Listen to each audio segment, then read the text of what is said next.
Bueno, ya. No estás cumpliendo. Ya no me interesa. Y de inmediato tomar una decisión, no esperar. Y el deudor cumple, y de, no, ¿sabes qué? Resuelvo. No. Se supone que no es la idea. Se supone que no es la idea.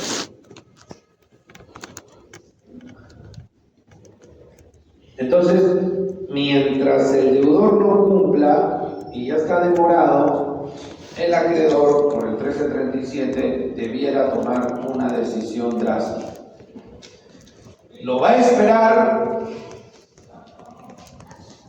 a que cumpla y todo bien? ¿Lo va a esperar? ¿O simplemente, oye, ¿sabes qué? No. Resuelvo el contrato. Pero tiene que decidir. Porque si espera que el deudor ejecute algo, ¿qué va a suceder? Va a haber el riesgo de que el deudor le diga, pero todavía te sirve, pero te es útil. ¿Por qué reclamas? Reclámame si lo que hubiera hecho fuera inservible.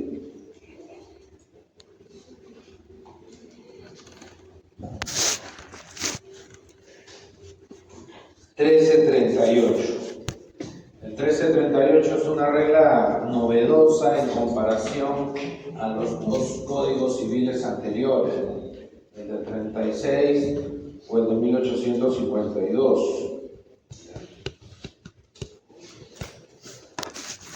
El acreedor incurre en mora, o sea, también hay mora del acreedor.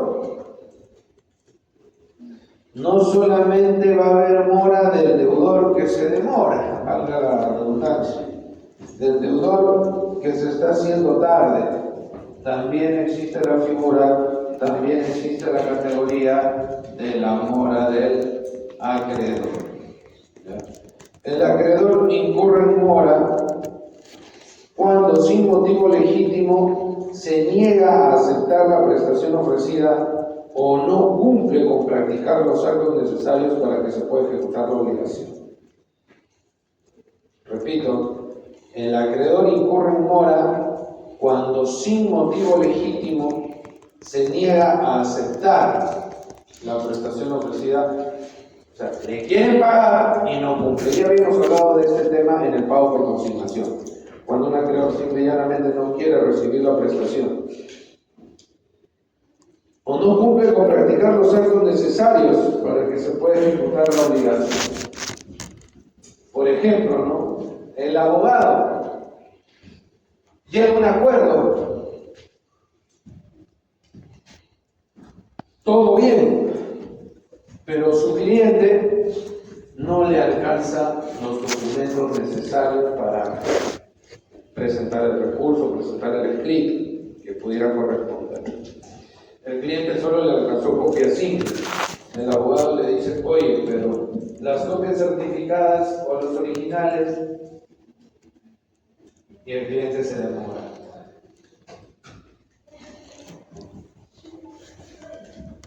Ese es un ejemplo.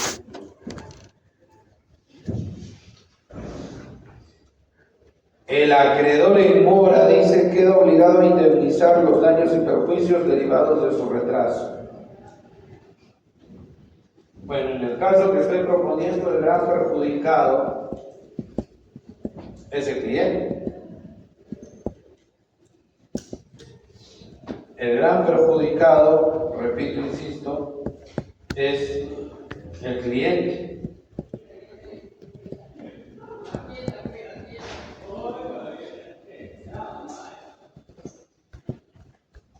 El abogado, si le pagan los honorarios, pues no tiene mayor problema. Pero ¿qué pasa en otro tipo de prestaciones? Donde el acreedor, la otra parte, tiene que cumplir con ciertos actos previos para que se pueda realizar la prestación. Pero como no se pudo realizar la prestación, este deudor incurrió en gastos adicionales o se generó un daño, un perjuicio por, si se me permite la expresión, aguantar la prestación. En lugar de presentarla, entregarla, hay un problema.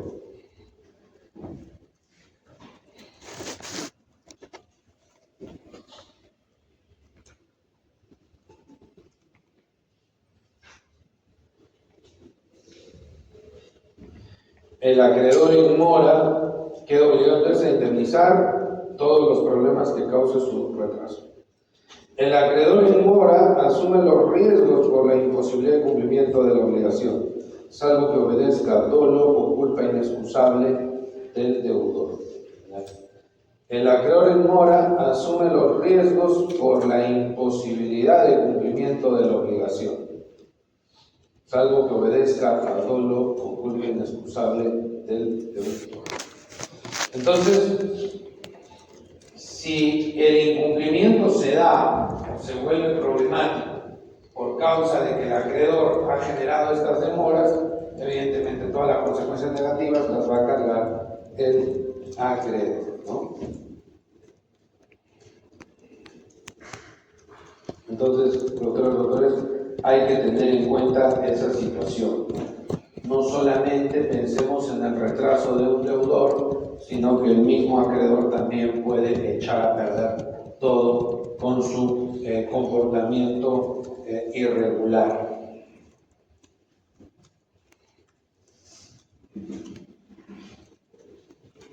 Bien. ¿Preguntas hasta acá, doctores?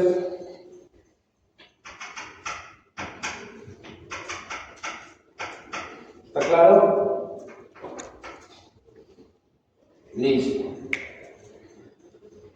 Vamos al 1341, cláusula penal.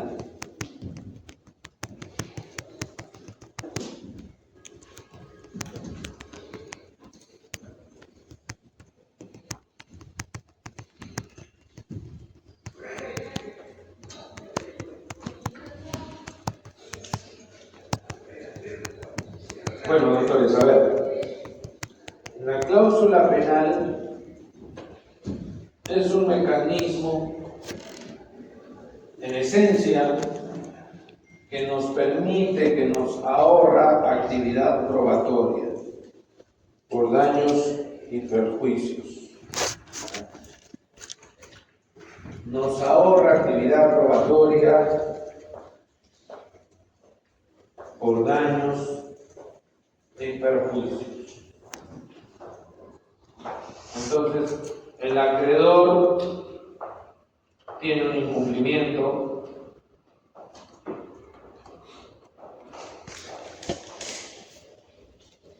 hay un incumplimiento del acreedor, del deudor, disculpen.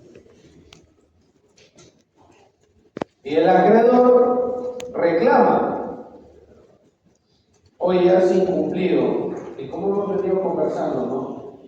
Tu incumplimiento me está generando daño. Tu incumplimiento me está generando perjuicios.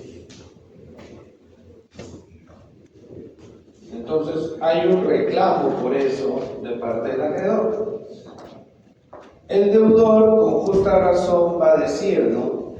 Oye, si tú quieres que yo te pague una indemnización, está bien, pero tienes que demostrarme tu daño. O sea, no basta con que tú digas, me han dañado.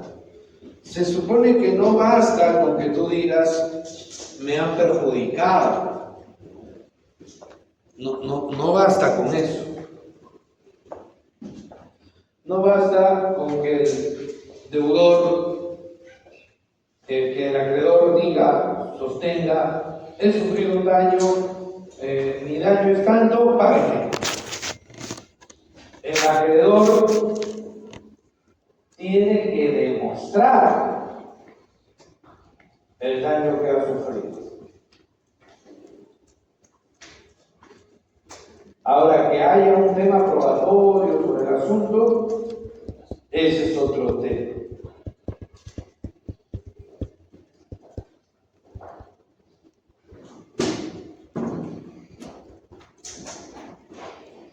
¿De acuerdo?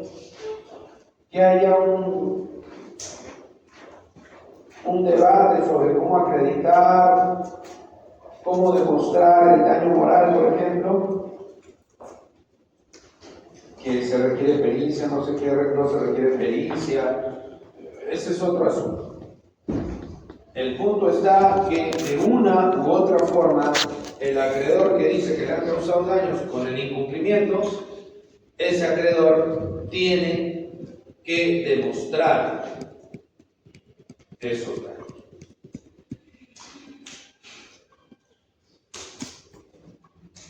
Y no solo eso, ¿no? No basta con que tenga que demostrar los daños. Tiene que sustentar, tiene que acreditar también que esos daños, ese menoscabo que está sufriendo, sea económico o extraeconómico, ese menoscabo es atribuible al incumplimiento. O sea, ese incumplimiento del deudor me ha causado estos daños. Entonces hay un trabajo probatorio importante. Hay un trabajo probatorio de trascendencia.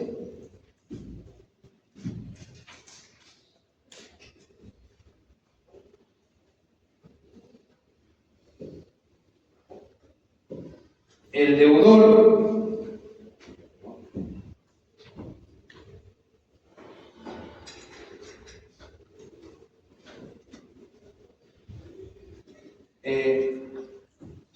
está por ahí en una situación más o menos conveniente, ¿no? Porque no basta con que haya incumplido para que le reclamen una indemnización. Ojo, no se me vayan a confundir. Una cosa es el tema de la responsabilidad civil, el tema de la reparación de los daños y perjuicios, y otro tema diferente, y otro tema bien distinto, doctoras, doctores, es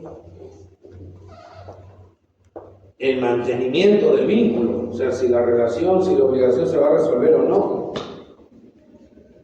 El acreedor por el incumplimiento puede decir, yo ya no continúo, hasta acá nomás, acá cortamos. Y si yo tenía unos pendientes contigo, no los voy a cumplir porque el contrato, la fuente se está resolviendo. El deudor que incumplió dice, bueno, ya fue.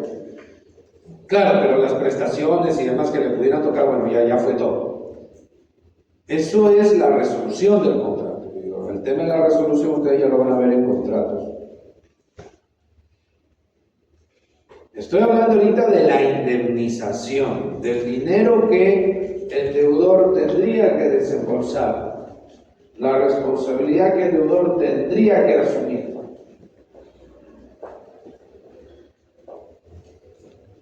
Por el incumplimiento que ha incurrido.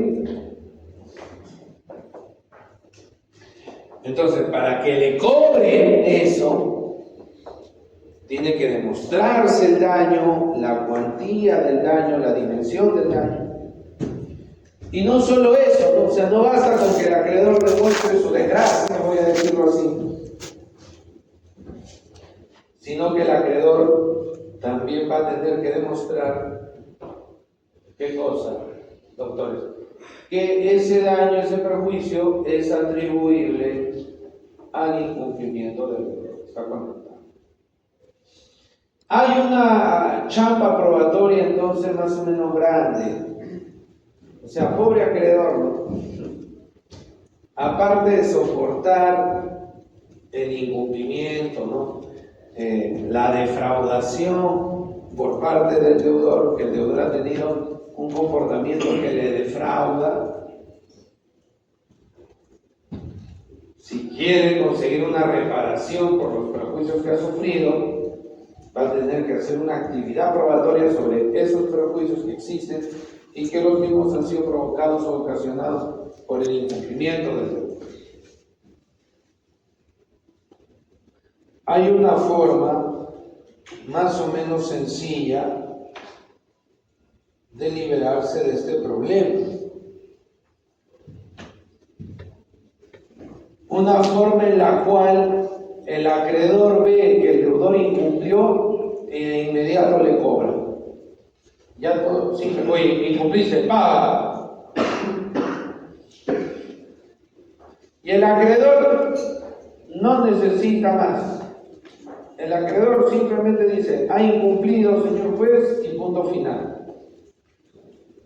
O sea, todo el tema que mencionamos hace un ratito pasa del acreedor al deudor, por decirlo. O sea, el deudor, por el 1229 que ustedes ya conocen, ¿no? El deudor, por el artículo 1229, él tiene la carga de probar el cumplimiento. O sea, la carga de la prueba del pago pesa en el deudor. Si el deudor no acredita, se va a reputar, se va a entender que no ha existido pago. ¿No es cierto? Entonces, en la cláusula penal, el acreedor simplemente dice, señor juez, o no solo señor juez, señores árbitros, ¿no? Se ha incumplido eso. Y según lo pactado, por ese incumplimiento me tienen que dar 100. Por ese incumplimiento me tienen que dar 80, 150, 290, lo que fuese. Oiga, pero usted ha sufrido esa cantidad de daño. El daño, el perjuicio que usted alega, realmente se valoriza en esa cantidad. ¿Qué va a decir el acreedor? No necesito demostrarlo. No necesito acreditar, no necesito demostrar. Porque hay una penalidad. Y la penalidad liquida los daños con anticipación. Por eso la doctrina dice, ¿no? Mecanismo antelado de liquidación de daños, de eventuales daños. Si me incumplió esta prestación, si incumplió esta obligación, según lo pactado, tiene que pagar 50. Ya listo. El acreedor dice, señor juez, no ha cumplido y hasta que me pague 50. Nada más. El deudor tendría que demostrar, ¿no? Señor juez, yo soy el deudor y yo tengo las pruebas de que sí cumplí. Yo tengo las pruebas, señor juez, de que no hay incumplimiento.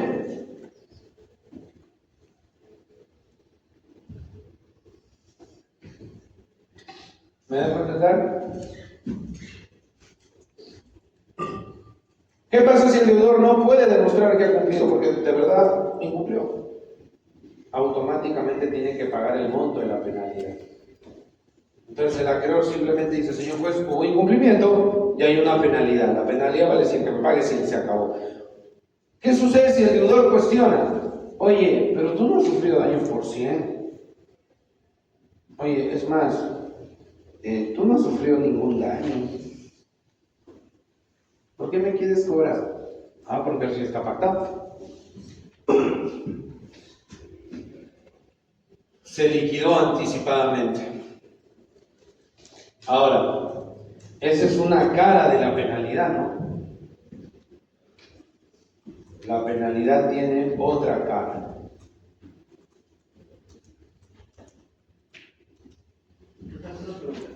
¿Por qué existiendo esta opción de penalidad hay prestaciones que no las por desconocimiento o no aplica para todos? Buena pregunta. Bueno, muchas veces es por desconocimiento o por lo que voy a decir a continuación, porque esa es una cara de la penalidad, como dije. Hay otra cara. Esa liquidación anticipada de daños en principio es inamovible, es invariable. Profesor, ¿y qué quiere decir eso? No, esto que sea inamovible, sea invariable.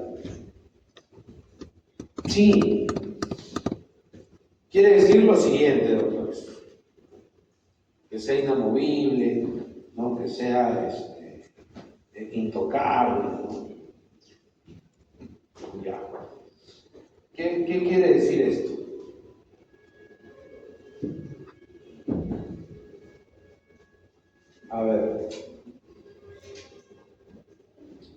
El acreedor ha sufrido un daño mayor al del monto de la cláusula. El incumplimiento le ha generado daños de 300, pero la cláusula era por 150. Entonces el acreedor dice, uy, no me va a alcanzar esta penalidad para cubrir mis daños. Y ahora, el daño que he sufrido es muy fuerte. El daño que he sufrido es muy elevado. No vale el monto de la penalidad, vale más. Pero yo puedo demostrarlo, tengo los medios probatorios suficientes.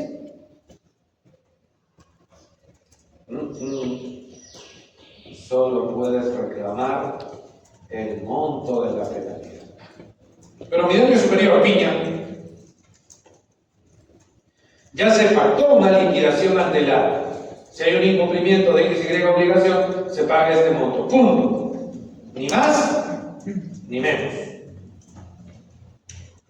Entonces, si el acreedor, dice el acreedor, oye, pero yo tengo los medios de prueba. Oye, yo puedo demostrar que me han perjudicado más. Es más, lo voy a hacer. Y en su demanda de pago, de indemnización por daños y perjuicios, pide el monto que supuestamente el daño real, entre comillas. Pero el demandado va a decir, señor juez, esa pretensión es infundada porque este contrato, la fuente tiene cláusula penal. Y la ley dice que esa cláusula penal no es un adorno. Esa cláusula penal tendría que respetarse. Y si me van a querer cobrar más allá de lo que establece la cláusula penal, está violándose el pacto. Si me van a querer cobrar un monto distinto al de la penalidad, ¿para qué hemos establecido la penalidad? Pues un adorno, no cumple función alguna. Oye, pero está probando, bueno, esas pruebas son irrelevantes. Aquí lo que está en juego es cuánto es la penalidad, no cuánto es el daño. Porque cuando las partes pactan penalidad, la cuantificación del daño deviene ¿qué cosa? Irrelevante.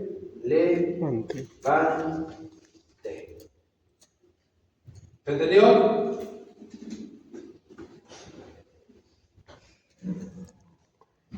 Profe, ¿por qué se llama cláusula penal? ¿Viene del derecho penal?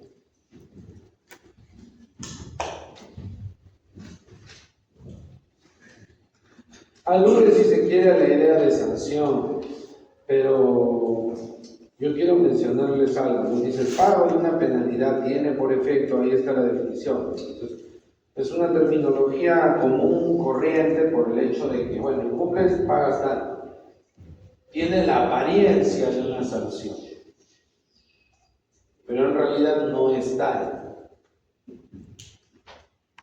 O sea, lo que busca es reparar, y es una forma para que el acreedor tenga una reparación de forma más práctica, de una forma más rápida, sin complicarse tanto.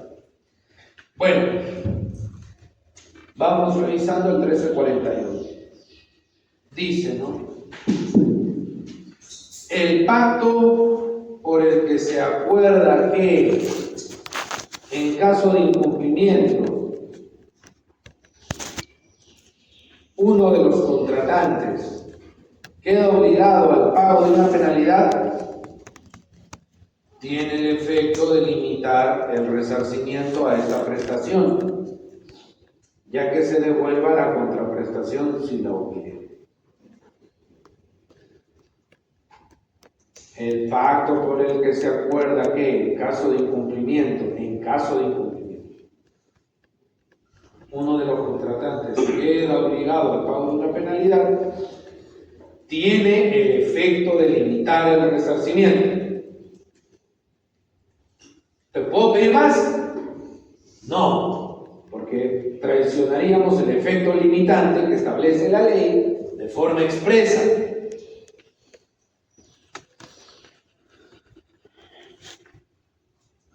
Ahora, el deudor puede decir, fíjate el término limitar, ¿no? Señor juez, yo puedo demostrar que el daño es menos. No, pero la penalidad se ha establecido para algo. No, pero por eso, ahí dice limitar a esta prestación. O sea, lo máximo, el límite es el monto de la penalidad. Pero yo le puedo demostrar, con prueba, valga la redundancia, de que ha sufrido la mitad. Esa no es la lógica de la penalidad en el derecho comparado. Una interpretación bien literal del 1341 podría empujarnos a esa lectura. O sea, guste o no. O sea, en la vida real te puedes enfrentar a un juez, un abogado, un árbitro y demás que te diga, el 1341 peruano no es como el Código Civil francés, no es como el Código Civil italiano. Acá el deudor sí puede y te puede empezar a complicar la vida. Ese es el problema. De haber sido hurtado Pozo, no es la ley importada. Ese es el problema de que si yo me leo los autores extranjeros y con ese chip vengo a ver mi código. Oiga, profe, pero eso sería impráctico, ¿no? A lo que yo voy es que debes tener cuidado con ese verbo limitar.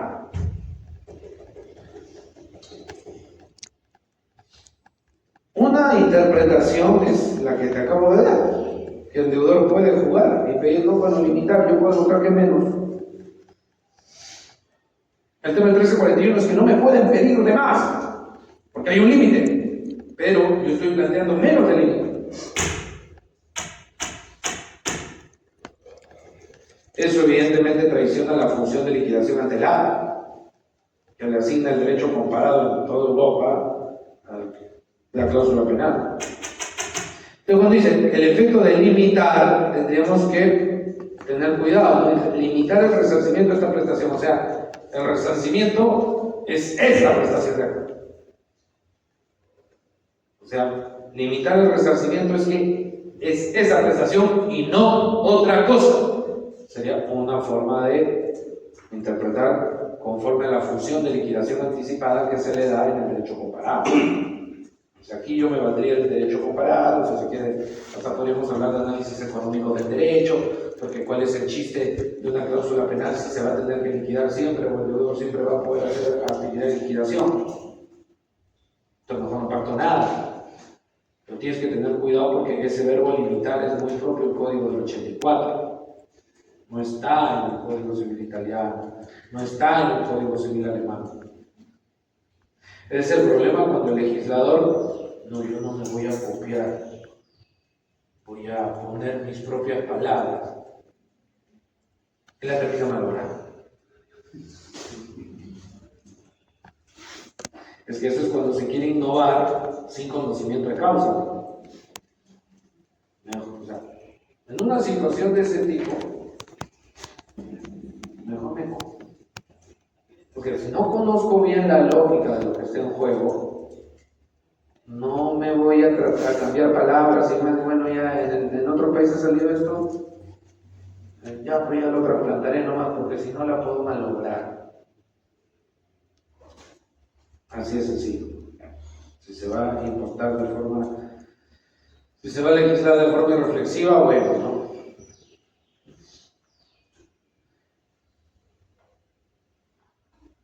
Cuando la cláusula penal se estipula para el caso de mora o inseguridad de un pacto específico, de un pacto determinado, el acreedor tiene derecho para exigir, además de la penalidad, el cumplimiento de la obligación. Claro, esta es la famosa cláusula penal moratoria. A ver, ¿qué ocurre con la cláusula penal moratoria? ¿Qué pasa, doctores, si se establece como penalidad? Y eso es muy, muy común en la contratación estatal. Disculpen, aquí hay un lapicero, ¿es de alguien? Pailo, ¿no? Nada.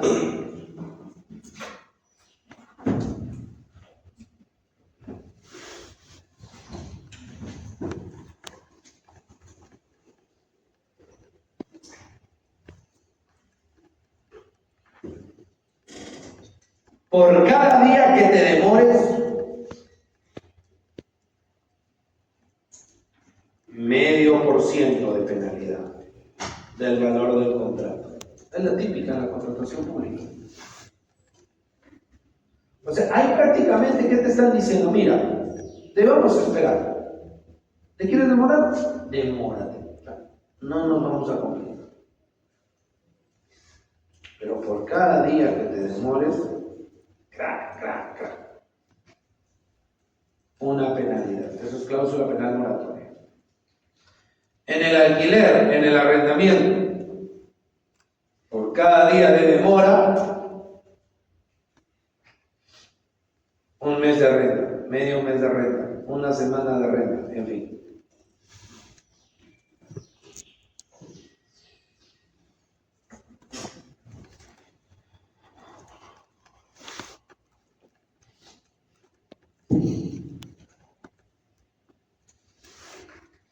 Entonces, aparte en esos casos, doctores, aparte de la penalidad, ¿yo qué cosa puedo exigir? Aparte de la penalidad, ¿yo qué cosa puedo exigir? ¿Qué cosa puedo solicitar? El cumplimiento del contrato. Por eso en la contratación pública se demora el contratista. Le aplican la penalidad. ¿Pero qué hace la entidad igual? Paga, cumple con lo que te has comprometido. Oye, no, pero me estás cobrando la penalidad. No, pero, o sea, igual, ¿no? Tienes que cumplir. No es que se resuelva el contrato y pago la penalidad, no, pues, imagínate, ni hablar. Entonces, en la renta, en el alquiler, arrendamiento, aparte de poder cobrar la mora por cada día de retraso, el acreedor puede cobrar, el arrendador puede cobrar la renta completa o las rentas completas que se puedan estar debiendo. ¿Me siguen? Porque imagínate, no paga 70 días. Y se ha establecido una penalidad de 50 soles diarios, imaginemos. 50 soles diarios. Entonces el deudor dice, oye, mejor pago la penalidad. Está pagando la renta, largo tiempo. Y son ya, ¿cuántos días son? 70, ya, ok. 70 por tanto. Listo, ya pagué, ¿eh? Gracias, disculpen la molestia. No aguanta. ¿Qué cosa? Tienes que pagar las rentas de esos 2 meses. No, pero ya pagué la penalidad. Es que la penalidad es distinta a la prestación. ¿Y cuál es la prestación aquí? La renta. ¿Me siguieron ahí? O sea, el inquilino no va a poder decir ya todo ok, pagué todos los días, los 70 días de penalidad. También tiene que pagar la renta. ¿Estamos?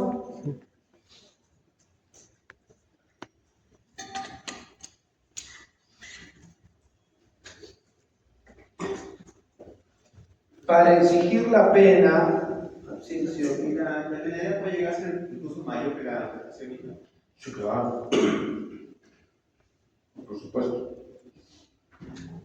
Para exigir la pena, no es necesario que el acreedor pruebe los daños y perjuicios sufridos, como les decía. Sin embargo, ella solo puede exigirse cuando el incumplimiento obedece a causa inmutable al deudor, salvo pacto en contrario.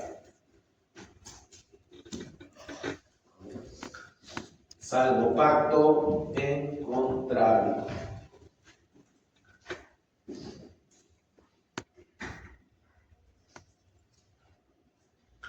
Entonces, sin embargo, ella solo puede exigirse cuando el incumplimiento obedece a causa imputable al deudor. Pero ya lo que hemos mencionado. Ahora, cuando el incumplimiento no es imputable al deudor, cuando es caso fortuito, fuerza mayor, bueno, ¿no? Eso es lo que le impidió cumplir a tiempo, ahí obviamente ya no va a haber penalidad de nada, simple y llanamente porque el deudor no sería responsable. Para que surja la responsabilidad, para que, digamos, se pueda cobrar la penalidad, el deudor tiene que ser el responsable, a él le tiene que ser imputable el incumplimiento. ¿Ya?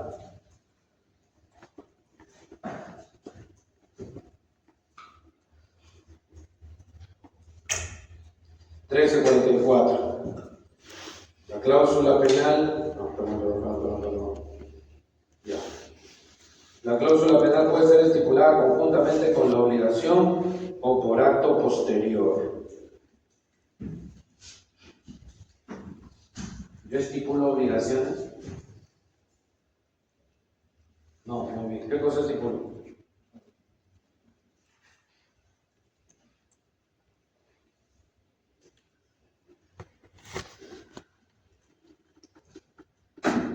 ¿De qué me está hablando ahí? Se puede estipular junto con la obligación. Las obligaciones no se estipulan, entonces. ¿A qué se refiere? ¿Las asistencias autores ya estarán? Sí. Gracias. La otra dice. Gracias, doctor.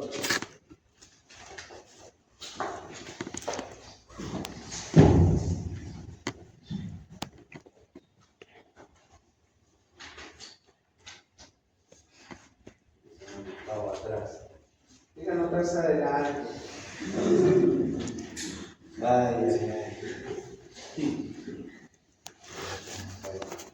Me siento halagado, deben haber estado súper concentrados en la clase que ni se han percatado. Está bien. Me felicito a todos. Ya. ¿Qué significa?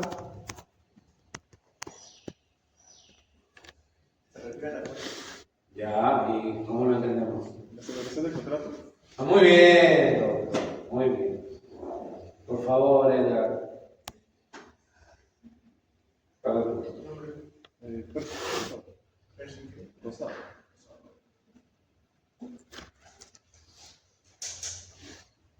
O sea, la cláusula penal yo la puedo pactar al momento de celebrarse el contrato, al momento de dar origen a la fuente o después. Ponte, ¿no? Hay incumplimiento, está cumpliendo tarde, oye, mira, compadre, ya te tengo que estar intimando en hora, te demoras, si yo no te digo, no, tú no haces nada, no pasa nada. No, yo quiero continuar contigo. Ya, mira. Mira, ponle penalidad y sigamos. Yo me la juego, no te voy a fallar. Entonces, ¿qué sucede? Es parte de una negociación para continuar. Ya le pone después. Celebran un negocio de tipo modificatorio, modificativo, para incorporar la penalidad. Ahora, mira, esta regla interesante, ¿no? Dice, junto con la obligación, al momento de celebrarse el negocio o después. Viene la pregunta. ¿Y antes?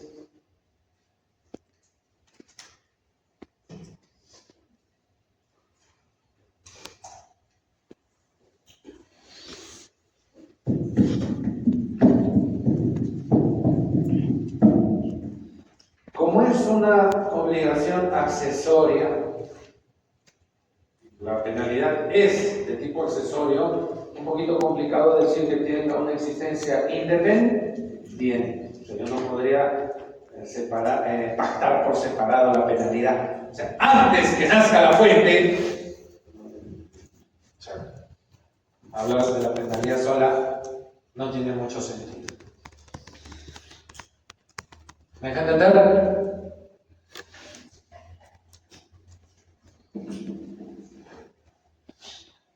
¿Preguntitas, doctores? Profesor, la cláusula penal sería considerada como una garantía personal. Sí, digamos, en sentido amplio puede entenderse o refutarse como una garantía. En sentido amplio nada más porque me facilita el cobro de mi dinero, pero es una deuda más, entonces un poquito difícil que se considere como garantía en rigor, en el sentido propio de la palabra. Más que un tema de responsabilidad, es un tema de deuda. En sentido amplio es una forma de asegurarse, ¿no? Facilitar el cobro de una eventual indemnización. Sí, porque a mí de qué, o sea, en simple, ¿no? A mí de qué me sirve que un deudor que no tiene nada más aguja que mandaba a hacer y yo le pongo 30 penalidades y le va a dar lo mismo, si no va a pagar. ¿No? Gracias, doctor. Ha estado preguntando bastante, doctor, por favor. Está aportando siempre. Un cuarto de punto, por favor. No. ¿Preguntas? La cláusula penal puede caer en cláusula abusiva. Buen punto. Eso es justo lo que vamos a ver la próxima semana, la reducción de la cláusula penal. La reducción. Cuando es manifiestamente excesiva, dice el código. Le pondría puntos a la autora, porque creo que es alumna libre. ¿Está matriculada? ¿Está viniendo? No me acuerdo usted, doctora. Como decía Jorge Eugenio Castañeda. Bueno, me contaron, no es que yo sea tan viejo, él murió cuando creo que yo recién había nacido, ya, por si acaso, tan viejo no soy. Pero mis profesores me contaban que Jorge Eugenio Castañeda decía: no paso lista, pero sí paso vista. Entonces, bueno, le creo. Ya. Bien, entonces, no sé si hay alguna otra duda. ¿Está claro? ¿No? Yo digo que sí, pero la cláusula penal también se puede establecer para el acreedor. Ah, sí, claro. Como parte de lo que pasa que en el contrato uno tiene posición de deudor, pero también de acreedor, y hay múltiples situaciones jurídicas subjetivas. Ese tema es muy importante, por favor. Porque cuando hemos visto la mora del acreedor, son estos deberes accesorios que tiene el acreedor. Y por supuesto dentro de la libertad de la autonomía privada, y siempre en el ámbito o con el objetivo de que la cosa fluya mejor, como aceitar el mecanismo contractual, por supuesto, ¿no? Oye, acreedor, si tú incurres en mora, traicionas alguno de los deberes que te competen, tanto. En mi opinión, no tendría que haber mayor problema, pero es un temita interesante, ¿no? Relacionar el 1338, la mora del acreedor, con la cláusula penal. Pero tengamos en cuenta que en un contrato la persona tiene múltiples situaciones jurídicas subjetivas. Buena pregunta. ¿Alguna otra preguntita? Bien, miren, quiero anunciarles lo siguiente brevemente, o advertirles. Tienen que revisar, por favor, lo he visto en el canal del Poder Judicial, de los amiguitos del EP, la difusión de la audiencia, ¿no?, de este principio jurisprudencial obligatorio que está empujando la Sala Civil Transitoria de la Corte Suprema. No hay un 11º pleno casatorio, pero al menos hay este tema. algo es algo, ¿no? Está bien, hay que saludar, está muy bueno eso. Tienen que ver el video porque tiene que ver con el 1322, una regla que tenemos que ver de aquí a algunas clases. Así que por favor, Edgar, vayan revisando. Ya de repente viene en el siguiente control todo el contenido del video. ¿Ya? Y bueno, yo no, intenté ver doctores, pero también como ustedes. No, solo los videos, ¿no? Solo el video. No me des ideas. No.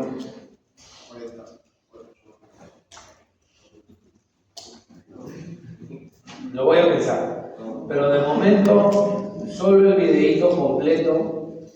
Yo lo iba a ver, la verdad, pero me ganó el tiempo, como yo también ejerzo, creo que les conté, ¿no? Ya hace varios años me dejé de dedicar solo a la enseñanza, entonces tengo que trabajar, ¿ya? Entonces no he podido verlo aún.